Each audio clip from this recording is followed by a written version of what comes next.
We are living in an era where life expectancy is 100 years. I need to enjoy my second half. Hey, housekeeper, wash and iron this. My husband chuckled, throwing the shirt he had just taken off towards me. He had come home early for dinner, which is seldom, but there's nothing good for me. What's all this suddenly? Did someone say something to you? I sighed as I caught his shirt. It's nothing new for my husband to treat me like a housekeeper, but it still stings when he says it to me directly. However, it's too late to change him, so I swallowed my discomfort. Reeking of alcohol, my husband took a seat at the dining table. Oh, it was the boss. We had a company party today, and the boss said that life is 100 years, so 50 is just a halfway point. I see. So it was the company's boss who planted that idea. My husband casually started picking at my dinner as he continued talking. Hey, housekeeper, I need more booze and some snacks. I had planned on having a simple meal since our daughter wasn't home due to working late. It seemed like my meal would be gone in an instant. Could you please not eat that? I hurriedly tried to stop him, but he just ignored me. Reluctantly, I began to prepare some snacks and extra food for myself. I'm Kayla. I'm a 42-year-old office worker. It's been more than 17 years since I married my husband. Nowadays, he doesn't even call me by my name. He just refers to me as the housekeeper. It seems like from the beginning he wanted a housekeeper and not a loving wife. I met my husband in a bar when he picked me up. At that time, I had undergone surgery for a uterine condition and was unable to have children due to the surgery. So I was planning to spend the rest of my life alone, working. But then my husband approached me in a bar where I was drinking with a friend. I was charmed by his light-hearted and lively personality, and he told me it was okay that I couldn't have any kids. I was moved, thinking he loved me, but I never imagined that he only wanted a housekeeper and didn't need kids. Additionally, my husband, who loves drinking, was out almost every night, so I had no idea he had a grown-up daughter. His daughter, Emily, was 9 years old at that time.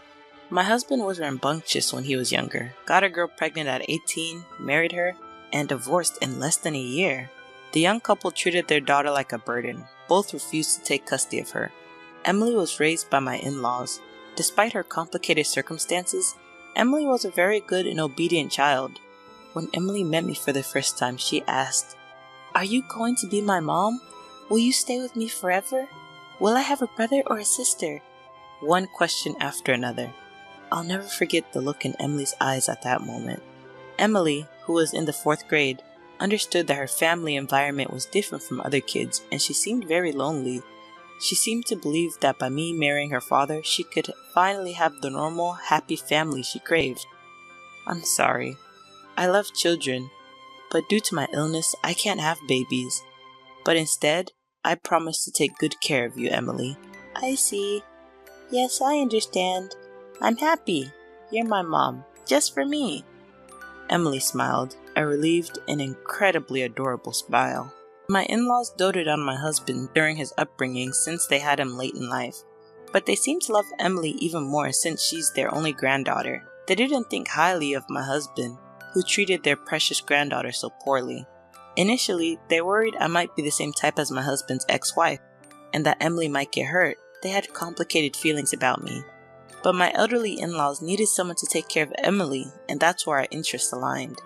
I was dealing with the issue of infertility, and my once abandoned dream of having a child could come true if I considered Emily as my own. It didn't take much time for Emily, who was starved for love, and me, who wanted a child, to become like a real mother and daughter. My in-laws, who were initially worried, probably understood that I cherished Emily. Gradually, a trustful relationship was built. Though we were married, my husband soon lost interest in family life. He used to drink with his buddies, but as he aged and couldn't pick up girls as easily, he started frequenting hostess bars. Recently, a young and beautiful hostess is smitten with me, he'd say excitedly. However, he was the one who was infatuated with the young girls. I grew disgusted with my husband, and my love for him faded rapidly. But still, I didn't divorce him because of Emily. Life with Emily was sweet and happy. And because of that, I could endure my husband, who would come home late, all drunk and hurling abuse to me. He never participated in any of Emily's school activities, so people probably thought we were a single mother and daughter. As I looked forward to Emily's growth, time passed, and just the other day, Emily told me, "Mom, there's someone I want you to meet." Emily was already 26. I knew she had a boyfriend and heard about him from time to time, but the day had come when she wanted to introduce him formally. It was an unforgettable moment. Congratulations! I can't believe Emily's already at that age. You've grown up so much. The girl who had been somewhat anxious when we first met had grown into a young woman who could show me her genuine smile. We had truly become like a real mother and daughter. Those were the happy days. The man Emily introduced, a young man named Harley, was a wonderful person. Harley is a great guy, isn't he? You did well, Emily. When I praised him, Emily made a complex face. He's nothing like my father, right? Mom, you don't have to endure for my sake anymore. I want you to divorce my father and be happy too. You're still young. That's true. Actually, Emily had given up on her father a long time ago and had been urging me to divorce him. When we got married, Emily wasn't a child, so I didn't quit my job. I've been working as a full-time employee and I have savings. Honestly, I'm ready to get a divorce at any time, but I just couldn't make up my mind. While eating the snacks I made and sipping his whiskey, my husband said, "Now that Emily's wedding is decided, maybe it's about time for us too." Eh? Time for what? "I think it's time to divorce," he says out of the blue, right before our daughter's wedding. I was taken aback. "But don't you think it would be better if both parents attend Emily's wedding?" I asked. "Kayla, you're such a fool. You and Emily aren't blood related. There's no need for you to attend the wedding." "I don't understand. You mean she should go with her biological mother?" "I have no idea what she's up to these days." "Then who will accompany her?" "My new woman." "What?" I had no idea what my husband was talking about. "She's my girlfriend, a young, cute hostess named Natalie." "Really? Are you sure she's not just doing her job?" "That's what she tells the regular customers, but Natalie is definitely into me. She always says, 'If only you weren't married.' So I'm going to propose to her on her birthday next month. Life is a long game, and I've still got more than half of it left. Plenty of time to enjoy. Emily would be happier with a young, cute Natalie as a mom rather than a plain woman like you. And I prefer a beautiful woman by my side. So you're no longer needed. Time for a divorce. You've done your job as a housekeeper well, even though you're not even related to our daughter." This man is such an idiot. The shock of his casual divorce announcement was less than the disgust I felt at his stupidity. Don't be so stupid as to believe a hostess's sales talk. And a wedding is not a venue for showing off a beautiful woman. What's the point if the mother who raised the bride isn't there? "It doesn't matter who it is, as long as we're not blood related. You are always just a stand-in housekeeper. Don't bother asking for alimony or property division. I don't have any money." "I know you've been treating me as a housekeeper. I've completely lost patience with you. Let's get a divorce. It's time to cut ties with this low-life man. I have to start a new chapter of my life. There's no room for feeling troubled." I finally realized my husband's stupidity and was horrified at the same time. "Alright, it's settled. I'm not a monster. You can stay here until Natalie moves in, on the condition that you continue doing the housework." Fine. And just like that, our divorce was decided. The next day, I went to the city hall to get the divorce papers. In the evening, while my husband and I were filling out the divorce papers, our daughter came home from work. When we told her about the divorce, she looked confused. She seemed unsure whether she should be happy for me or pretend to be sad. "What about my wedding? It would be awkward with both of you there. It's okay if just Mom attends, right?" Emily casually said something hurtful, but my husband, who thought his attendance was a given, didn't catch on. "Don't worry, Emily. I'll bring you a young and cute wife with me." Emily frowned at her dad's absurd statement. "What? A wife other than my mom? Dad, have you been cheating? I didn't notice because I thought no woman would be interested in you." Emily was quite sharp with her dad. "It's not cheating. Natalie is my main squeeze. Your mom was always just a housekeeper. I never married her because I loved her." "That's awful. I've always said this, but aren't you embarrassed to refer to Mom as a housekeeper?" "Shut up. Why do you keep calling her Mom? She and I are divorced. She's a stranger to you now." "What?" My daughter was taken aback for a moment. Her face quickly turned bright red as she shouted in a fluster, "Wait, Dad, don't you know, or don't you remember?" "What are you talking about? What don't I know?" "Mom legally adopted me when you and her got married. I was so happy about it, and I remember it clearly. She's not a stranger to me." My husband doesn't quite grasp our daughter's words. "Adoption? What's that?" "I can't believe it. You've completely forgotten. When you and I got married, I also legally adopted Emily. Even without a blood connection, the law recognizes an adopted child as your own. Even after my explanation, my husband still didn't get it. So that's something that automatically ends when we divorce, right? No, it isn't. The adoption is separate from divorce. It doesn't end unless I legally terminate it, and I have absolutely no intention of severing my parental relationship with Emily. That's right, I have no intention of severing my bond with Mom either. What? You two are kidding me. Invalidate that troublesome thing. No matter how much you fuss, it's determined by law. I was thinking of taking Emily in and raising her if it came to that. Emily, knowing that even if I divorced my husband, there would still be a way for her to be with me, encouraged me to divorce for my own happiness.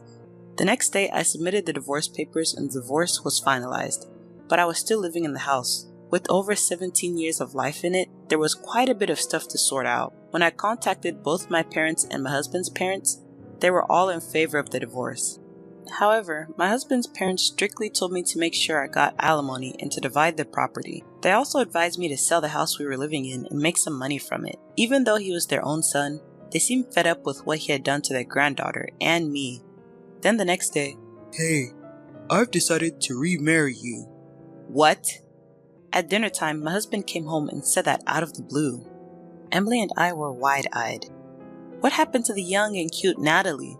She wasn't at the bar today. When I asked, my husband answered briefly. Emily and I didn't understand what he meant, so we waited for his explanation. She quit her job at the bar and she's gone. My husband repeated almost the same words again and again, but Emily and I kind of got the gist of it. Apparently, my husband's belief that he was being loved by a young girl was a product of his inflated ego.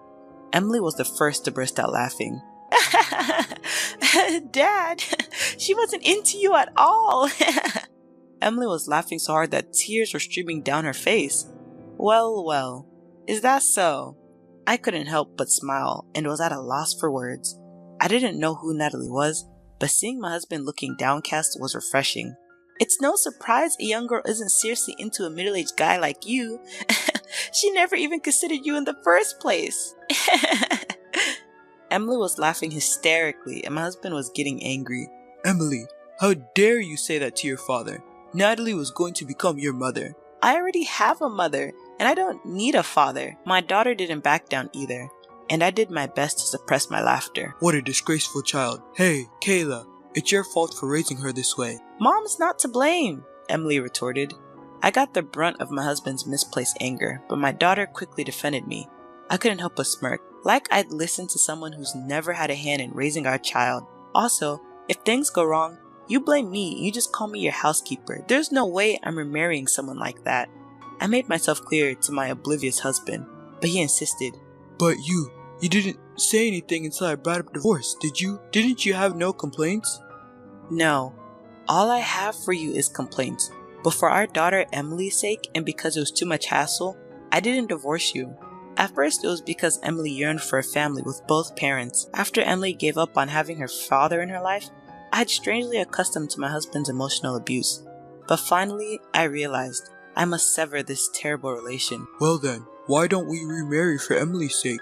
If you're not around, who's going to take care of me? Dad, I can't believe it. Who would want to marry someone who says that? Ignoring Emily's words, my husband tried to persuade me. Emily's building a new family. There's no point in us remarrying if Emily's not there. Aren't you worried about being alone in your old age? If we're married, you'll at least get some of my wealth. I couldn't help but snort at his words. Wealth? You don't have any savings, do you? I knew very well that my husband, who spends most of his income on frivolous things and rarely contributes to the household, had no savings. Even if I don't, my parents do, don't they? They even have their own house. As expected, my husband was relying on his parents' inheritance, but he was being too optimistic. The thing is, your parents are thinking of leaving their wealth to their granddaughter Emily, not you. They've been consulting with a tax attorney about it, so I don't think much of the inheritance will go to you. In fact, I was the one who introduced them to that tax attorney. I understand my in-laws' feelings very well. What? I barely have any savings. My husband suddenly seemed deflated. Kayla, you still love me, right? You won't abandon me? I couldn't help but laugh at my husband's timid plea. This person is truly an idiot. Why shouldn't I abandon the man who discarded me, saying he no longer needed me? I don't love someone who calls me a housekeeper. Oh, and by the way, Your mom told me to make sure you take responsibility. I'm going to hire a lawyer and demand alimony and damages. I have all the evidence of your emotional abuse, so I won't lose. Pay with the money from selling the house." At my words, my husband fell silent. "Dad, if you're going to call Mom a housekeeper, you should pay her proper compensation and divide your assets, then get out of our lives." At Emily's cold words, my husband opened his mouth as if to say something, but ultimately hung his head in silence. My husband, who had lived as he pleased and was now rejected not only by me, but also by his parents and daughter, this was fully deserving of his fate. Look, you're on the second chapter of your life, right? So let's really say goodbye this time. After that, as planned, I sold the house we had lived in, divided the proceeds, received a hefty sum for alimony, and started living alone near my daughter's place. My daughter had asked me to live with her, but I didn't want to intrude on her newlywed life and wanted to enjoy my own quiet time, so I respectfully declined their kind offer. My husband ended up living and working on a construction site somewhere, thanks to his father's connections. I have no idea where he is now. The trigger for this divorce, my daughter's wedding, was attended by me and my in-laws without my husband. When I heard the letter from the bride, "Thank you for raising me like a real mom," I couldn't stop my happy tears. I'm relieved to have been able to send off my daughter safely. Finally, truly happy days are within my grasp, and every day is now truly enjoyable.